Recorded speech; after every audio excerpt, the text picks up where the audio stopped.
Dakilang grupong makakalikasan sa Pier 18 sa Tondo, Manila kahapon. Meron daw doong isang umano'y illegal na dump site ng Philippine Ecology Systems Corporation o PILECO. Pero itinanggi ng PILECO na isa yung tambakan ng basura. Nakatutok si Athena Imperial. Eksklusibo. Sakay ng bangka, tumulak ang Greenpeace at Eco Waste Coalition mula Navotas Port patungong Tondo, Manila.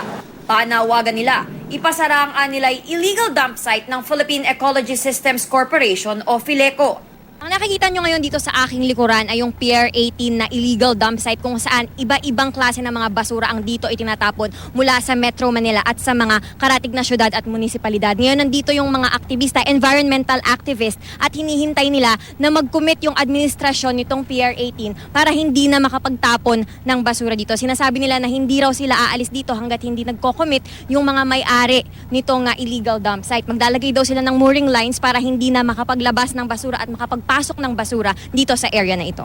There are existing laws such as Clean Air Act, Clean Water Act, lalo na yung Solid Waste Management Law that they have been violating. Pang-apat, this directly contradicts the mandate of the Supreme Court to clean up and rehabilitate Manila Bay.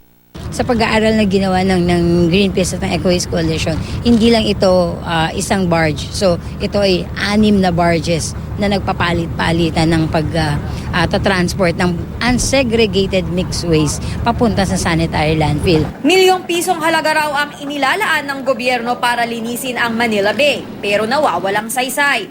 Tinangkang kausapin ng mga leader ng NGO ang PHILECO, pero hindi sila pinahintulutang makapasok sa compound nito. Makaraan ng halos 3 oras, hinarap sila ng mga kinatawan ng PHILECO. Pero nagkainitan dahil sa pagharang ng Greenpeace at Eco Waste Coalition sa bangkang humihila sa barge papalabas ng Pier 18. Nang makapanayam namin ng PHILECO, itinanggi nila ang paratang. It's not a dump site, it's just a transfer station. Basta sa dagat, hindi namin ginagawa yan. May sariling maintenance kami, we comply with Marina. In-inspection ng Marina yung aming mga barges and tugboats. Lahat yan with government permit. Wala rin daw silang basurang itinapon sa dagat. Hiling din nilang itigil ang ginawang pangaharang ng rubber boats ng Greenpeace sa malalaking barge. Ang ginagawa nga namin talaga is iniiwasan namin sila. Pag tinamaan ka talagang... That's why they are trying to block us. Kumpleto rin daw sila sa permit.